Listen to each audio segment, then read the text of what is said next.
Bonjour, bienvenue en Phénomène d'échange 2, GBT 201, le cours de Phénomène d'échange 2 pour les gens de génie biotechnologique. Aujourd'hui, au chapitre 3, les équations générales de quantité de mouvement, encore, Navier-Stokes. Navier-Stokes, vous vous en rappelez au premier exemple que l'on a fait, c'est les équations de conservation de la quantité de mouvement dans les trois directions spatiales. Et à ça, on ajoute l'équation de continuité. Donc, allons voir l'exercice que l'on va faire aujourd'hui. L'exercice, c'est un viscosimètre, en fait. Un viscosimètre ici où on tient la partie centrale. Vous voyez, la partie centrale ici, c'est un point là, qui est circulaire. Et la partie qui nous intéresse, c'est celle-ci. Ça, c'est en contact avec le fluide. Et le fluide se retrouve entre cette partie-là et cette partie-là. Ce qui est en noir ici à l'extérieur, ça tourne. Ça tourne à la vitesse oméga 0, une vitesse angulaire. Donc, si on regarde du haut, et ce qu'on regarde du haut, c'est cette partie-là, là, c'est ceci qu'on voit. Ça tourne à l'extérieur, c'est immobile à l'intérieur. Et bon, qu'est-ce que ça va faire? C'est que ça va créer une force à l'intérieur, et c'est ça qu'on va mesurer pour déterminer la viscosité. Entre kappa R et R. D'accord? Allons voir première chose, équation de continuité dans la direction cylindrique, dans les coordonnées cylindriques. Je pense que ça devrait être évident pour tout le monde qu'on va utiliser des coordonnées cylindriques. Si vous voulez utiliser des coordonnées sphériques, libre à vous, et dans ce cas-là, il n'y aura aucune simplification sauf la partie transitoire. Première partie de la simplification de cette grande équation à trois termes, on élimine le quatrième terme, donc d'Artagnan disparaît ici parce que c'est pas transitoire, c'est en état de régime. Ensuite, pas de vitesse radiale, on élimine ceci. Vous voyez, cette partie-là est éliminée.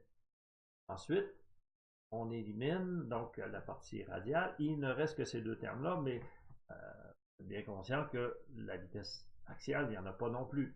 Ça disparaît. Il va nous rester que ça. Donc, c'est l'équation de continuité. On verra si on a à s'en servir par la suite. Allons maintenant voir l'équation de quantité de mouvement. On commence toujours dans l'ordre avec la direction R. La direction R, il n'y a pas de vitesse radiale, on a dit donc. Ce terme-là, ce terme-là, ce terme-là, ce terme-là à gauche disparaissent. Par contre, il reste un Vθ carré sur R. Ah, on est obligé de le garder. Hein? Il y a un Vθ. À droite, il reste quoi? dP sur dr. Et oui, il va probablement y avoir une variation de pression dans la direction R. Tout ce qu'il y a ici paraît. dVθ sur dθ, attention, je viens de voir dans l'équation de continuité que ceci, c'était égal à 0. Hein? Vous vous en rappelez? Je vais retourner ici, vous voyez? dVθ sur dθ est égal à 0. 0 est une constante. Donc, on élimine ce terme-là aussi. Donc, tous les effets visqueux ici paraissent. Donc, il va rester quoi? Il va rester ceci, ces deux termes-là. Parce que la gravité, on l'a éliminé, on est en vertical, on est à l'horizontale dans cette direction-là. Donc, qu'est-ce que c'est que cette équation-là? La pression varie en fonction de la vitesse tangentielle, donc c'est la force de centrifugation. D'accord? Deuxième équation dans la direction θ, ben là, on s'attend à avoir des choses. Pas en fonction du temps, pas de VR. Ici, dvθ sur dθ, vous voyez, on l'avait éliminé à cause de l'équation de continuité. C'est pratique, l'équation de continuité, quand même. Ici, ça serait un terme croisé. Il n'y en a pas parce qu'il n'y a pas de VR. Pas de VZ. Tout ce qui est à gauche disparaît. Ici, dans la direction θ, il ne peut pas y avoir de variation de pression. Dans la direction θ, ça tourne ici. On ne peut pas avoir de variation de pression dans cette direction-là, puisqu'il faudrait revenir, vous voyez, à la même pression, parce qu'on revient au même endroit ici. Ça va disparaître. Ah, ce terme-là, on n'a pas le choix, on le garde. d2vθ sur dvθ, encore une fois, l'équation de continuité nous sert ici. Parce que dvθ sur dθ est égal à 0 par l'équation de continuité. Vous voyez, elle est pratique. Hein? Pas de VR et pas de variation dans la direction Z. Donc, il va nous rester quoi? Il n'y a pas de gθ, il n'y a pas de ça. Il ne nous reste que ce terme-là, l'équation ici, qui nous intéresse. Dans la direction Z, bon, dans la direction Z, ça va être simple. On élimine tout ce qui est dans les Z. Il ne reste que ça. Et ça, c'est quoi? C'est la pression hydrostatique. Donc, l'équation que l'on a à traiter, c'est celle du milieu ici.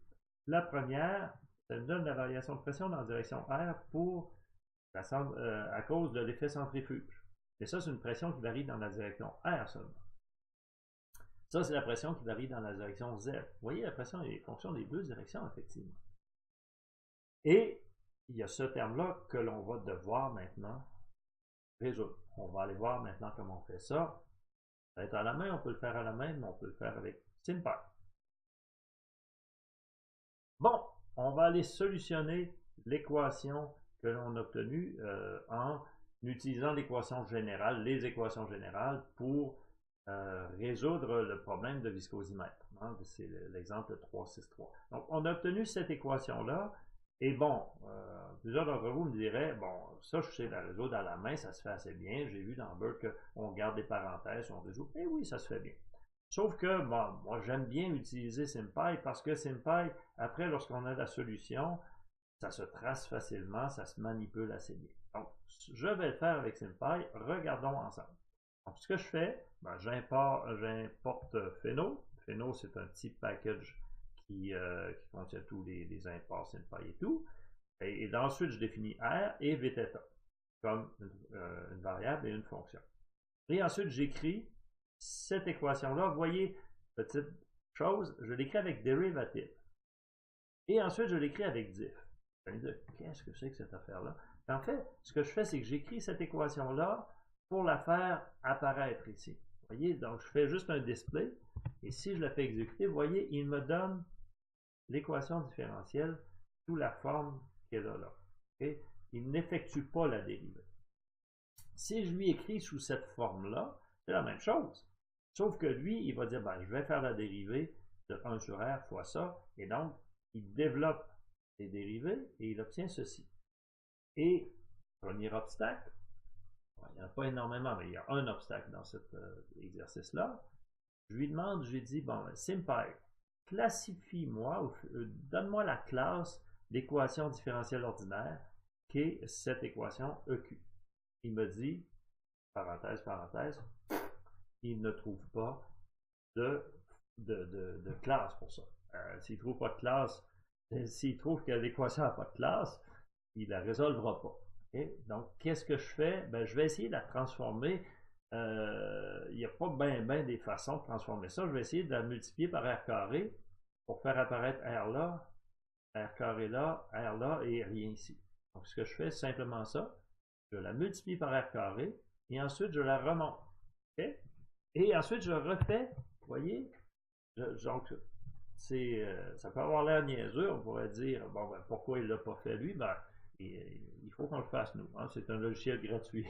Donc, je fais classify à cette nouvelle équation-là, qui est simplement la même équation. Vu que c'est égal à 0, la multiplier par R carré, ça ne change pas l'équation.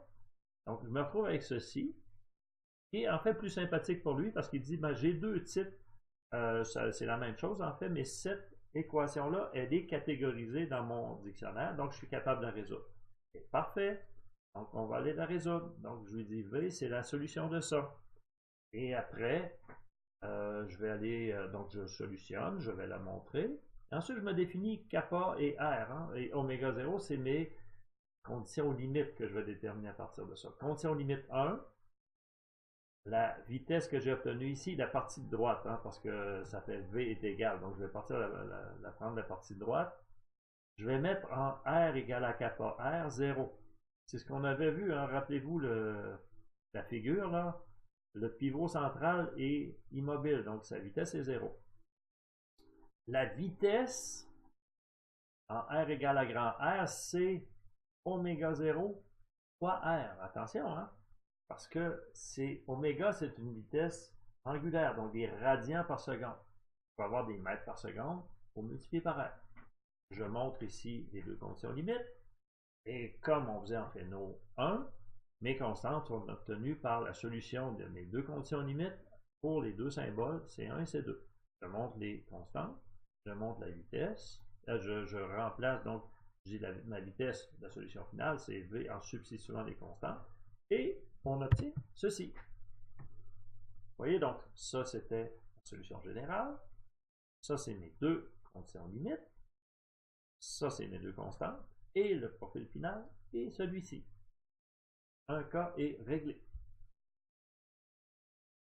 Bon, si on résume le dernier épisode, exemple 363, on avait obtenu une solution, on avait posé des conditions limites, on avait, à partir des conditions limites, résolu pour trouver la valeur des deux constantes, on substitue ça dans l'équation, on obtient le profil de vitesse. Parfait. Mais le profil de vitesse, c'est pas tout. Il faut, à partir de ce profil de vitesse-là, calculer la force. Et calculer la force, calculer la torque, et en déduire la viscosité qu'il y a dans le liquide. D'accord. Donc, la force, c'est quoi? C'est la loi de Newton. Hein, la force, c'est pas la loi de Newton, mais la force est obtenue par application de la loi de Newton sur une surface. Donc, F, c'est le taux de cisaillement. Dans ce cas-là, taux Rθ, parce qu'il y a une rotation dans la direction θ, et cette force-là s'applique en un point R, sur un rayon R, donc sur une surface de rayon R. Donc, ça, c'est l'équation pour la force. La surface, c'est ceci, 2pi kappa R fois L. Et il nous reste taux Rθ. Taux Rθ est une fonction, c'est clair, de cette vitesse-là, mais quelle fonction? Il faut aller voir dans l'annexe B la définition de la loi de Newton. La loi de Newton, on va aller voir notre taux Rθ, c'est ici, c'est symétrique avec taux θR. Et ça fait apparaître un premier terme qui est Vθ sur R ici, dérivé multiplié par R multiplié par mu, et un deuxième terme qui va être 0 parce que ce n'est pas de vitesse radiale. Donc, bingo, on a trouvé notre taux Rθ. Et le taux Rθ, c'est ceci. Et maintenant, on peut assez facilement utiliser SimPy pour aller calculer ce qu'il nous faut là-dedans. Donc, mu et L sont définis comme symboles. Vθ, c'est la partie droite de ma solution de tantôt, hein, parce que vous vous rappelez, il y a un signe égal. On ne veut pas avoir ça dans nos manipulations, donc on regarde juste la partie de droite.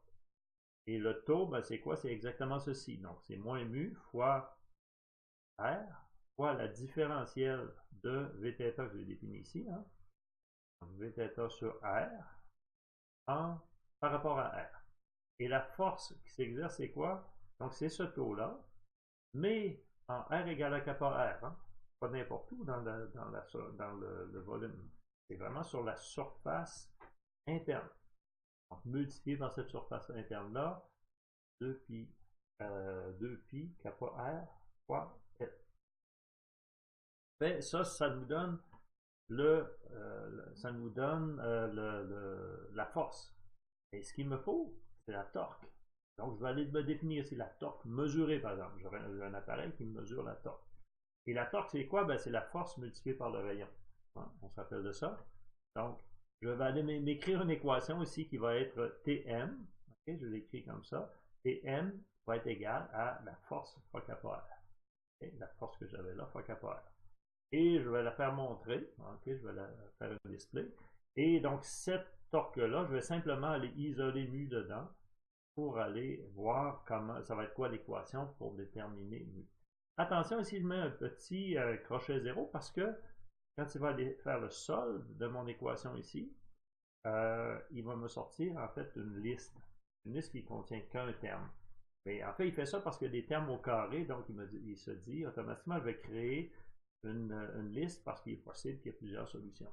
Et effectivement, donc il va y avoir plusieurs solutions, il va sortir en liste. Et si je le fais exécuter, je vais voir ici que ça me donne, bon, ma torque que j'ai ici, l'équation de la torque que j'ai créée ici, je la regarde, et ben, je dis quoi, pour isoler mu, c'est facile, je vais donner la torque Tm mesurée, divisé par ça, divisé par ça. Et je l'obtiens, et maintenant j'ai ma viscosité qui peut être obtenue à partir de mesures.